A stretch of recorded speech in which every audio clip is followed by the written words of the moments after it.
We think the world is sane. Well, we people in this room don't, but so many people do, when it is utterly insane.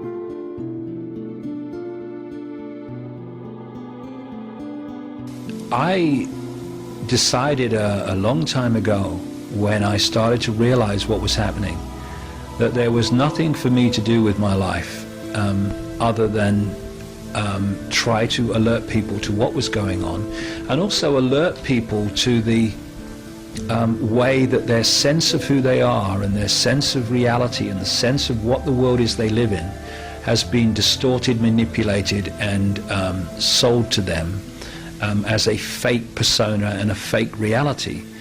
And so I get up every morning and I go to bed every night, and between the two I focus almost the entire time on doing what I do. When you have empathy with the consequences for others of your actions, or you have empathy with how they will feel, that immediately has an effect on your actions. You won't harm a child, not least because you can empathize with the suffering of the child if you do certain things. The key thing, I think, for people to appreciate about those that are manipulating not just British society but global society is that they are of a level of consciousness that does not have empathy.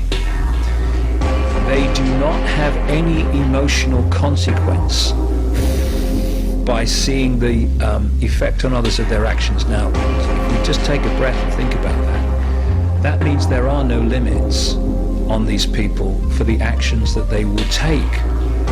So you or me, the very thought of taking someone's organs in the way that you've described would just fill us with horror. But to the people doing it, it's matter of fact. It is of no emotional consequence to them. And I've said to people many times, if you see or judge what others will do on the basis of what you will do, then you've lost the plot, because the people doing it do not have the same emotional state that the rest of us do, unfortunately.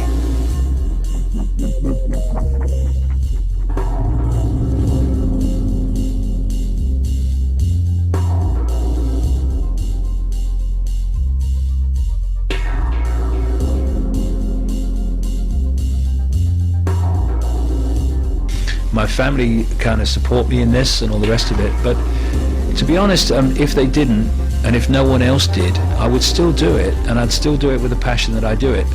As Gandhi said, even if you're in a minority of one, the truth is still the truth.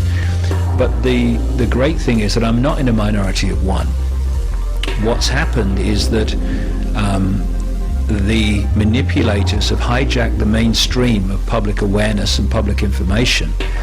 And there are people all over the world that basically think and see reality in the same way, who have no idea that there are others all over the world that see reality in the same way. So they think I'm different, I'm odd, I must have got it wrong, I must be crazy. And what I'm trying to do, and what I am doing, I've had a lot of success in doing it, is to be a voice there that says, hey, you're not alone. You know, you're not alone. And if I've had a reaction more than any other over the years, it's thank goodness I realized I wasn't crazy. There are other people that think like me. And it's kind of an antidote to divide and rule. And it's having an effect without any doubt. I mean, I was talking to a man and a dog when I started out.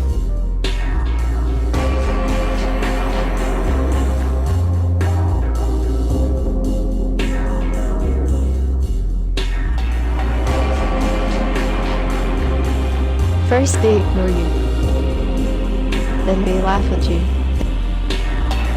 then they fight you, and then you win.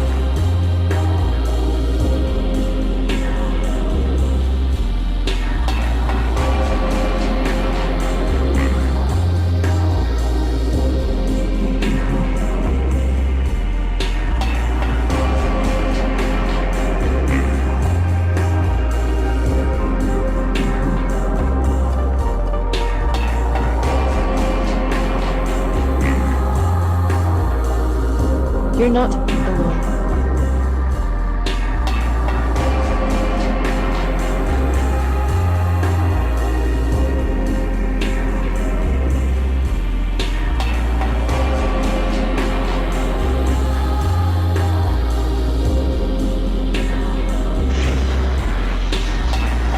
You see, the world population is in a hypnotic trance. This is the thing. Our consciousness experiencing it in this reality for a short time through this, what I call this body computer. And the computer can think for itself up to a point. It's not like a computer that just takes in data and then reacts to order. It has the ability to assess information and react on the basis of that assessment. That's what things like the immune system are doing all the time. And if our consciousness goes to sleep or cannot get enough impact on the computer, then basically the computer runs itself. And I see so many people in what I call computer mode, where you can predict what they're going to do just as much as you can type data into a computer and press enter. You know what the computer's going to do. You can do that with people. We are programmable until we become much more conscious than we are. When we are in what I call just body consciousness, we are extremely programmable because this is a computer. And people don't realize that the five senses are just sending information to the brain, which then decodes that information. And so if you are in a hypnotic stage show, I've seen people eating potatoes, for instance, and thinking they were apples. I've seen people who thought there was an elephant in the audience. Why? Because the hypnotist implants into the brain, if you like, the lower mind stroke brain, a belief in reality. And that's the same principle as in China, where they firewall off most of the internet so that people there cannot access it. What the hypnotist is doing is basically imposing interrupting the normal decoding mechanism of the brain. So with the example of the potato and the apple, the electrical signal carrying the taste of the potato it goes to the brain as normal, but it decodes it differently because of the implanted belief that the guy's eaten an apple. And this basic principle is used on us all the time, not least through the greatest hypnotist known to humanity at this time, the television, which is telling us constantly what to believe is real, what to believe in terms of who we are, what to believe is success, what to believe life is about.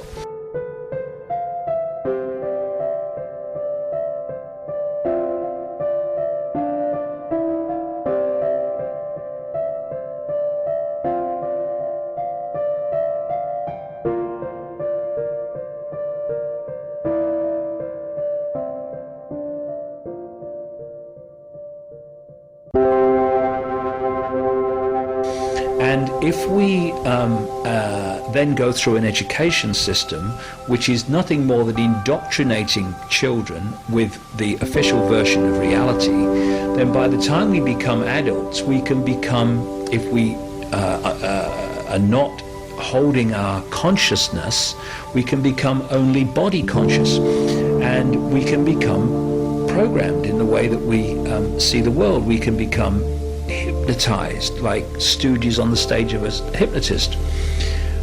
What information does is it basically reminds people of facts they already know and realities they already know, but the hypnosis has made them forget, i.e. we are all infinite consciousness.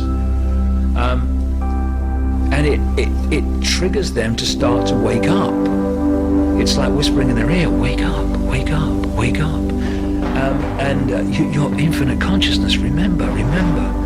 And it can have a very powerful effect on people where people wake up real fast and go, whoa, why didn't I see it before? Because you just woke up from a trance. And information is a very, very powerful thing for changing people's sense of reality. And that's what I'm trying to do, get it into places it wasn't getting before.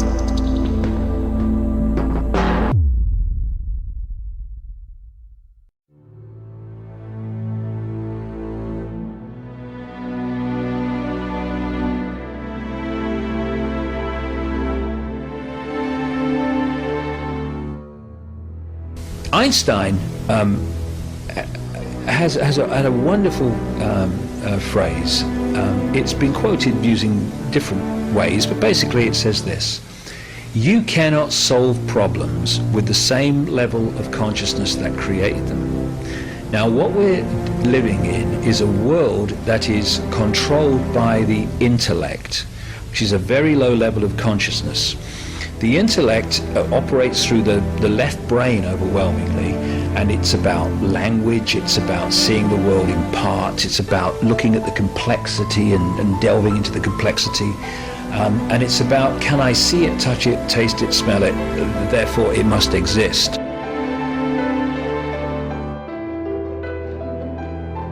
And what keeps people from understanding this? The constant hypnotic trance that we put in. You are feeling sleepy. Tick-tock, tick-tock. Pressure, pressure, pressure. Whatever happened to life? How do you spell happy, teacher? I mean, what's all that about? Do we ever talk about that? Are you happy? Are you fulfilled? You know, people, we have these measurements of success that are sold to us that we take on, and they're all about more. More and more and more. Many more people are this, how many more people are that, how many more people are this, how many more people have passed degrees, how many more people have got a mortgage, how many more people. And yet it's the other way. It tells the real story. How few people are unfulfilled. How few people are under stress. How few people are ill. How few people are homeless. How few people are terrified of the future. These are the measurements of a success of society, surely, not more and more and more. What I am really is a dot connector. You see, when you are someone, and there are so many people in the world like this, that is appalled at injustice, that is appalled at the imbalance of the way the wealth and resources of the world are shared out. When you see people paid starvation wages to make famous products in the poorest countries in the world, then you go to a certain level of realizing that there's injustice in the world. But if you stay behind that line that sees how it fits together, or at least some of it, you're still looking from the perspective of greedy corporations wanting more wealth and more power, greedy banks and governments that help the greedy banks and the greedy corporations.